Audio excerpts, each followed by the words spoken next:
పేక లేకపోయినా ఏదో పీకామని చెప్పుకునే కాలం. మూవీ డిజాస్టర్ అయినా హిట్ రేంజ్ లో పబ్లిసిటీ ఇచ్చుకునే రకం. ఒక్క సినిమా చేసి 100 సినిమాలు చేసిన బిల్డప్స్.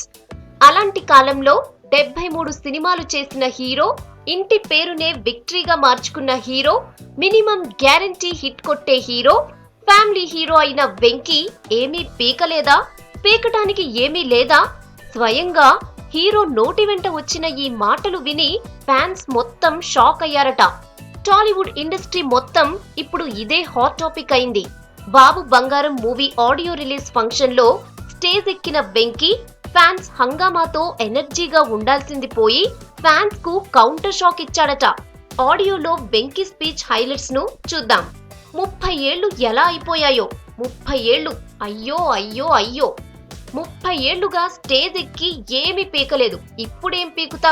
అస్సలే మాటలు రావు. స్పెషల్ స్పీచ్లు ఎందుకు? ఆడియో ఫంక్షన్ కు వచ్చేది అభిమానుల ప్రేమ కోసం, మీ కళ్లల్లో ఆనందం కోసం.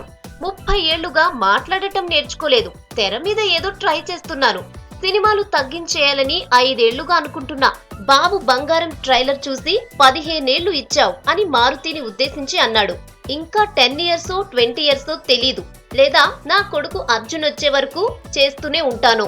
ఇలా బాబు బంగారం ఆడియో ఫంక్షన్ లో వెంకీ చాలా ఎమోషనల్ గా కనిపించాడు. మాటల్లో తడబాటు కనిపించింది. ఆడియో ఫంక్షన్ చూసినోళ్లైతే వెంకీలో ఏమిటి వైరాగ్యం అనుకున్నారు.